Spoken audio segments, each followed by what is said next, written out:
Obrigada ao Sérgio. Já convido o Sérgio e o Alexandre, por favor, ao palco para a gente partir para a nossa saraivada de perguntas. Acho que tem ali... pode já pegar esse que está funcionando. Tem aguinha aí nas mesas. Não, vai ficar aqui nesse cantinho. Muito bom, a gente teve realmente bastante estofo para dúvidas, para as perguntas, como o Sérgio bem colocou, sempre desconfiar das informações e ir atrás das respostas, né? Como a gente também, juntando com o que aprendeu hoje de manhã, da cobertura na Amazônia, de um jornalismo investigativo, ter todas as fontes possíveis e imagináveis. Tá bom? Então, vamos começar. Quem já tiver com o microfone pode partir. Está com o microfone? Não. Tem ali atrás já. Depois ali.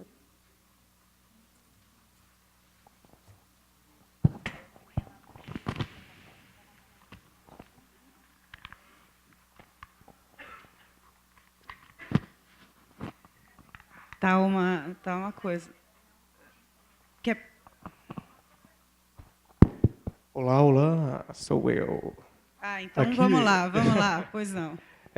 Boa tarde, meu nome é Vinícius, eu sou da Universidade de São Judas, Tadeu. Eu tenho uma pergunta para o Alexandre. Alexandre, como o Sérgio tinha falado, você tinha falado que nós temos um potencial de 250 mil e que exploramos apenas 1/3 desse potencial, e que a Amazônia ela tem apenas 17% explorado em hidrelétricas. Minha pergunta é se você já está caracterizando esse potencial como algo contável, se há uma análise socioambiental a respeito disso, e você tinha também, no seu vídeo, estava falando que os índios eles são consultados a respeito disso, eles não podem barrar, eles não podem parar a obra, mas as opiniões deles são válidas a respeito disso. Então, eu gostaria de saber quais as opiniões que vocês, ou que são coletadas e que já puderam mudar algum projeto. Quais são as opiniões dos índios? Bom, primeiro com relação ao potencial, né? O potencial é um estudo que é feito, é um outro estudo que existe, do plano 2050, também feito pela empresa de pesquisa energética, que é quem é responsável por esses estudos no Brasil.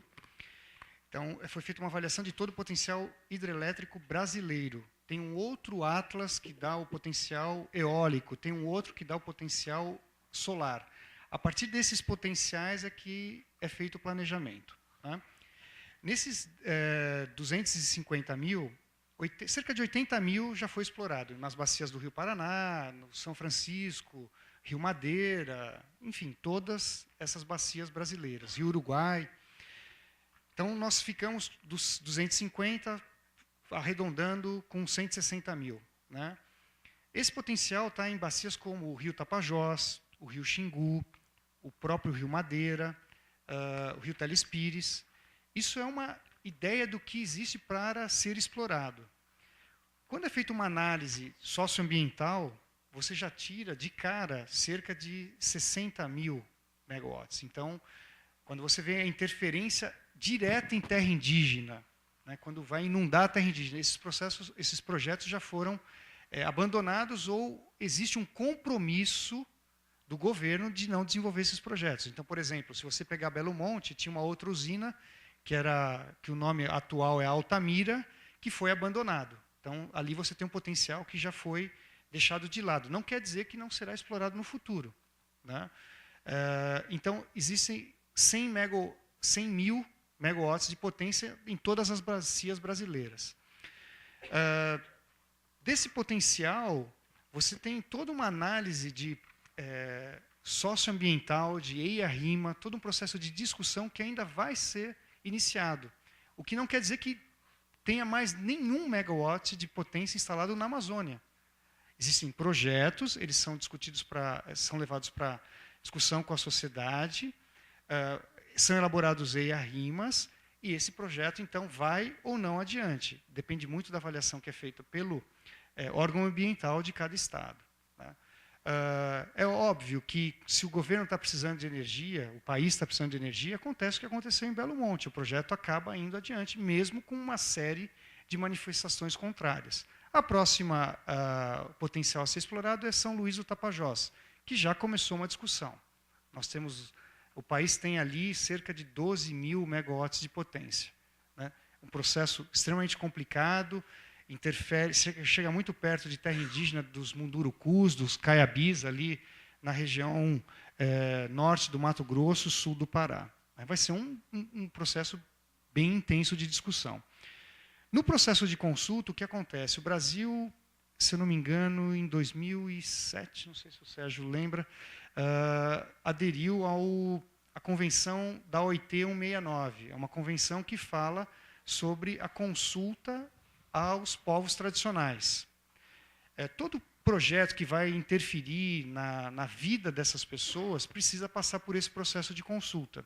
Ou seja, esse projeto ele é apresentado, ele é discutido, não quer dizer que as opiniões dos índios, dessas populações tradicionais, sejam, se a posição for, não queremos o projeto, né, que esse projeto não vá adiante. Não existe nenhum compromisso dentro dessa convenção de que o projeto não vai ser desenvolvido.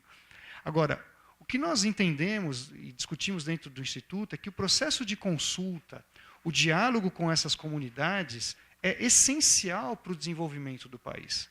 Não tem como você ter um projeto de desenvolvimento sem trazer, não só com... Nós estamos falando de povos tradicionais, mas com qualquer outra população.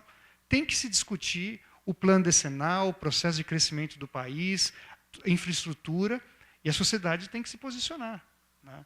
Então, é esse processo de consulta que nós entendemos que é necessário regulamentar, como ele vai ser feito, em que etapa. O que nós apresentamos, o que nós defendemos é que deve ocorrer o quanto antes do projeto ser uma realidade. Se existe um planejamento, uma ideia, discute o planejamento. Você tem alguns dados que é possível discutir com a sociedade. Isso vai seguramente favorecer o desenvolvimento do projeto. Ou não, ou chegar à conclusão, não, nós não queremos esse projeto, abre-se mão desse potencial, vai precisar se desenvolver um outro, né? Porque hoje não existe mais aquela... como era no passado, cada empresa era responsável pelo desenvolvimento de um projeto. Hoje, esse projeto vai para leilão e não necessariamente você conhece quem vai desenvolver o projeto. Então, não tem mais uma defesa daquele projeto específico, né? O que se discute vai precisar de uma quantidade de energia. Como o Sérgio comentou, nós já temos contratados, só no ano passado, quase 5 mil megawatts de eólica. Não foi nenhuma hidrelétrica, né? Então, no final do ano, nós tivemos duas, São Manuel e Sinop. Então, vai entrar... O que a gente precisa ter em mente é que o Brasil é privilegiado em fontes de energia. O Brasil tem fonte dos rios, tem gás natural, tem eólica, tem solar. Não precisa ficar refém de nenhuma fonte de energia. Tem mais alguma pergunta?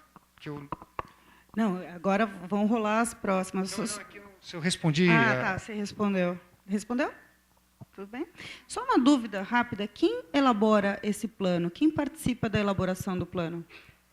O plano decenal ele é elaborado por essa empresa de pesquisa energética, a EPE. Ele ligado ao governo. Todos os anos, é do governo, uma empresa do Ministério das Minas e Energia, elabora todos os anos, é colocado em audiência pública, né, ou seja, para discussão.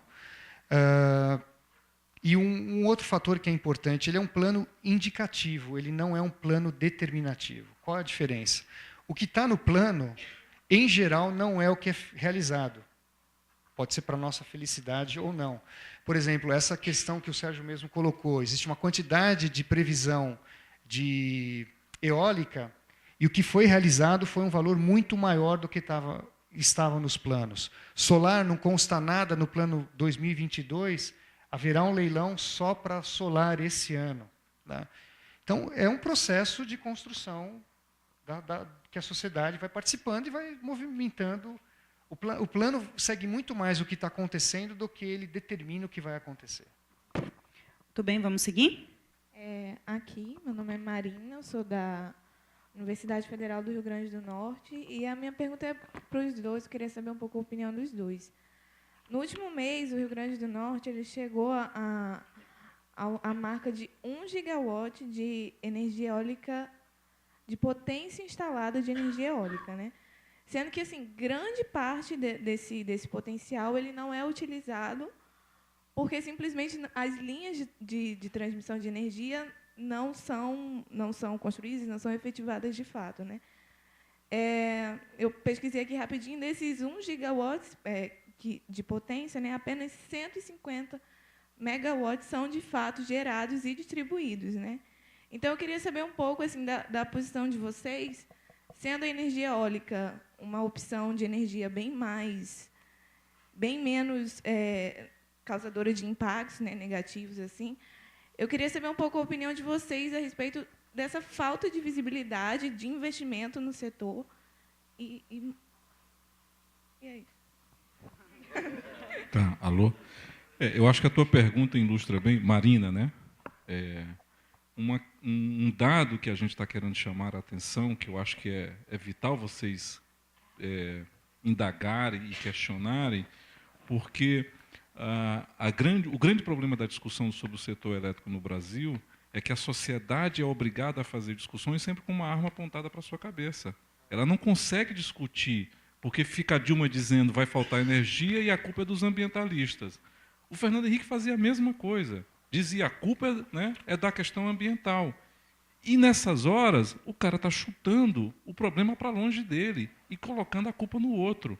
Quando você está dizendo isso, que tem a energia, está lá, a gente está pagando, porque aquele sujeito que construiu o parque eólico, né, com aqueles pirulitos lá que fica girando aquele catavento, ele já está ganhando. O dele já está resolvido. E o nosso não, nós estamos pagando e não estamos levando. Estamos pagando e não estamos comendo o negócio. Né? E aí o que acontece? Não foi feita a linha de transmissão. E aí de quem é a culpa? Tem um potencial de energia hoje que dá para abastecer Salvador inteira, e energia eólica no Nordeste, que não chega lá porque não foi feito o linhão. E aí fica nesse discurso, né, que se cria, e aí eu acho que a mídia precisa se questionar até que ponto ela não ajuda, né, a criar esse clima de comoção. A culpa é dos ambientalistas, a culpa é dos índios. Esse tipo de questão não aparece. Fica parecendo o seguinte, a solução é se a gente fizer lá uma hidrelétrica na Amazônia, que não vai dar para construir, a não ser que a gente afogue. Um outro problema, né? Ninguém fala que os grandes atrasos das obras do setor elétrico no Brasil, das grandes hidrelétricas na Amazônia, se deram entre brigas, né, das empreiteiras. O que aconteceu com Jirau e Santo Antônio, que são as duas usinas que estão sendo terminadas de serem construídas lá em Rondônia?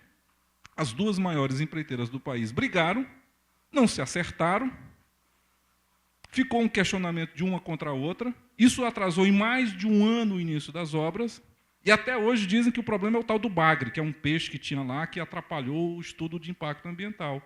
E as empreiteiras continuam brigando até hoje, pagando anúncios no jornal, porque uma diz que a outra está pegando a energia da outra, pegando a água da outra, porque uma está de um lado, o outro está do outro, e essa briga continua. E ninguém coloca luz sobre isso, no sentido de dizer quem é o verdadeiro culpado pelas obras, né, atrasadas do setor elétrico.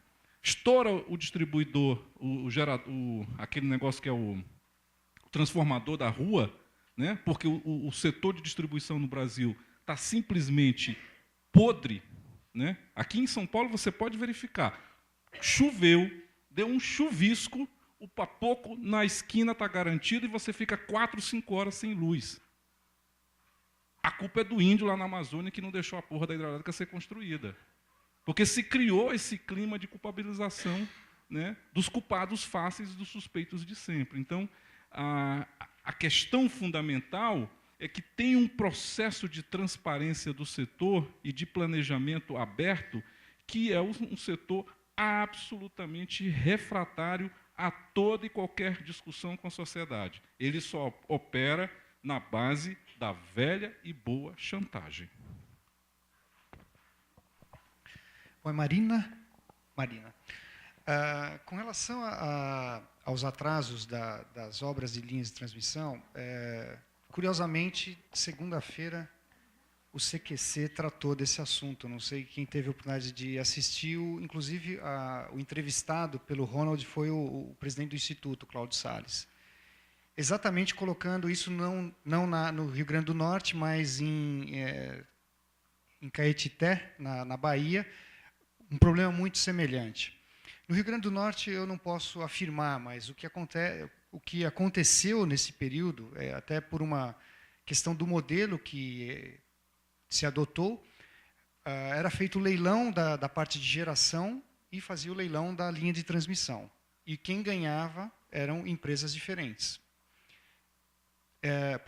Em geral, empresas diferentes. Uma empresa para construir o parque eólico, outra para desenvolver a linha de transmissão. O que aconteceu é que a empresa que foi construir os parques eólicos cumpriram seu cronograma, todas elas têm multas, têm 10 minutos. Eu vou falar muito menos. Então, o que aconteceu... Então, vou ser rápido para dar mais oportunidade para outras pessoas. O que aconteceu é que a empresa de geração cumpriu o seu cronograma, porque todas as empresas têm multas, né, se não cumprem os cronogramas ou de geração ou de linha de transmissão. E o que aconteceu é que a empresa de linha de transmissão não cumpriu o seu cronograma. Então, a partir desse modelo, isso aconteceu com alguma frequência. Em geral, era a mesma empresa que estava envolvida nesse processo. A ANEEL, que é a agência reguladora, que tem a finalidade de não defender nem o governo, nem a empresa, nem o consumidor, ela tem um papel de Estado, é o que se busca, né, de ter neutralidade. Então, multou essa empresa por várias ocasiões e alterou o leilão, não permitindo empresas que têm 180 dias de penalidade, tem uma série de restrições para impedir que essas empresas continuem participando do leilão. Então, é uma penalização de multas, não participação do leilão. Observado esse problema, a agência reguladora mudou o processo do leilão e colocou, então, as usinas, as eólicas, serem construídas junto com as linhas de transmissão. Então, hoje, quem participa do leilão tem a responsabilidade de construir tanto o parque eólico quanto a linha de transmissão. E isso evita, então, esse problema que ocorreu em vários parques eólicos, principalmente os que foram leiloados entre 2009 a 2011, eu acredito. Tá? Então, essa foi a solução que foi dada. É um problema, está posta. Esse caso de Caetité, são 2 anos que não tem linha de transmissão. O Sérgio tem razão, a empresa que cumpriu o seu contrato de construir as torres, ela recebe por isso, e a empresa de transmissão, que deveria construir a linha de transmissão, está sendo multada por não permitir que essa quantidade de energia esteja à disposição da população. Só para entender, reforçar esses prazos, então, no leilão, a partir de 2000 que entraram no leilão... 2012, 2013, esse problema foi corrigido. Tá certo, mas os parques que foram anteriores não precisam passar por essa regra? Não é que não precisa. O que o Ministério mudou foi, hoje, parque eólico necessariamente precisa de uma linha de transmissão para conectar essa quantidade de energia. Quem faz a torre, faz a linha. Então, não tem mais a desculpa de que a torre está pronta e a linha não está. Então, a responsabilidade é sua. Pode contratar um terceiro para desenvolver o projeto, mas, no final, se a linha não estiver pronta, você tem que colocar essa energia no ponto de conexão. Se não entregar energia, não recebe. Então, no caso, por exemplo, lá do Rio Grande do Norte, que já foi feito e foi feito antes, qual é a solução? Esperar o que a agência vem fazendo, multando a empresa que é responsável pela linha de transmissão até ela entregar e impedindo que essa empresa participe de futuros leilões de linhas de transmissão. O problema, Paulina, é que tem até um editorial, né, semana passada nos jornais chamado A Indústria do Atraso. Tem uma indústria do atraso no país. Por que o sujeito atrasa? Ele atrasa para forçar uma melhoria do preço, para ele receber mais. Então, isso vai gerando, né, num governo que só fala forte com os fracos e fala fino com os... Né, fala fraco com os fortes, esse tipo de situação. Então, o governo, nessas horas, você não vê a presidente bater na mesa, esculhambar com o sujeito, dizer que ele está atrapalhando o país, que ele está impedindo o desenvolvimento, que é o que esse sujeito está fazendo. Essa empresa foi desclassificada, foi impedida, né, foi substituída. Então, este processo é o que a gente precisa, né, conhecer para que a gente possa revelar os verdadeiros vilões, né, dos nossos apagões. Sérgio, até complementando, quer dizer, é uma empresa do próprio governo. Então, a empresa que é responsável por essas conexões é uma empresa do governo. Então, mas é que o governo ele tem pedaços, você sabe, né, Alexandre, que é aqueles pedaços que, quando você vai olhar o setor elétrico, que é uma outra questão, ele é loteado entre grupos políticos, né, que, por terem votos no Congresso, o governo não consegue ser duro com eles, porque depende da votação deles para não ter a CPI A, B, C ou D. E aí esse jogo de a aceitação que a incompetência, né, seja aquilo que realmente comanda o setor. Nós estamos falando da Chesf. 5 minutos, vamos lá? Boa tarde, eu sou a Roberta, da PUC do Paraná. Com relação à energia solar, existe uma corrente de pesquisadores que diz que, no Brasil, um dos desafios para a energia solar aqui seria exatamente o excesso de radiação solar, ou seja, existe um limite que dificultaria a conversão desse processo em energia. Queria saber se essa informação procede, porque se a gente for pensar na quantidade de energia de sol que a gente tem no Nordeste, por exemplo, se isso seria realmente um entrave para instaurar esse tipo de energia no Brasil de maneira mais efetiva, ou se não. Para o Alexandre. Roberta, sinceramente, essa questão tecnológica, se existe algum tipo de restrição, eu desconheço. Eu acredito que não, eu nunca li nada a respeito. O que hoje dificulta a implantação, o desenvolvimento da fonte solar, são incentivos que toda fonte, no primeiro momento, precisa, né? A segunda coisa é que nós temos já uma portaria, uma regulamentação sobre o uso de geração distribuída, que eu acredito que vai ser o grande desenvolvimento da fonte solar. Vai ser, como o Sérgio citou o exemplo, na Europa e nos Estados Unidos, nós temos nas nossas próprias casas os nossos painéis solares. E o que essa legislação prevê é que o excedente, porque o que acontece? A geração de energia ela não é compatível com a nossa necessidade de energia em geral. Aí você tem uma geração grande de energia na sua casa, pode ter, só que a hora que você precisa de energia não é aquela hora que você está em casa, né? Porque gera durante o dia, e aí o dia a gente está no escritório, no trabalho, enfim. Quando nós voltamos é que nós precisamos dessa energia. Então, existe um mecanismo de compensação que está sendo criado, que está sendo já desenvolvido.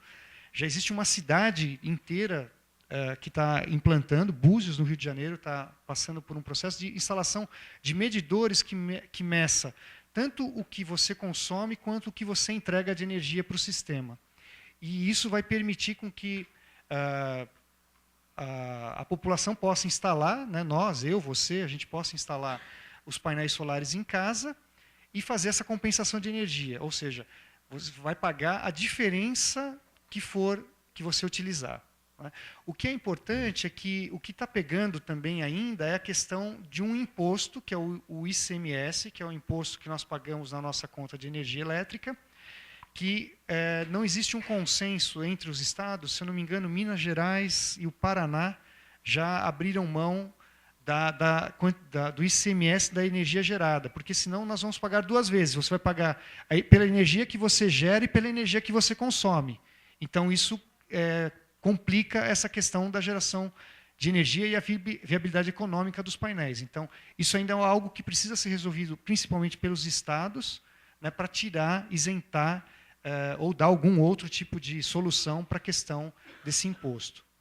Só para complementar, o Greenpeace causa confusão, mas também mostra a solução. A gente está propondo para os candidatos à presidência da República que eles assumam o compromisso de implantar a energia solar em 1 milhão de residências no Brasil em 4 anos de mandato, e a solução disso passa, primeiro, por uma resolução do Conselho de Política Fazendária, que é o CONFAS, que tem o poder de unificar essa isenção do ICMS para todos os estados da federação, passa por um financiamento dos bancos públicos para que você possa instalar, porque não é barato esse custo da energia solar, é mais ou menos alguma coisa em torno de R$15.000, e que esse pagamento, que é o que a gente chama de payback, se faça num prazo de amortização de até 10 anos, e isso se faria justamente pela economia, ou seja, você vai pagar com aquilo que você está abatendo da geração.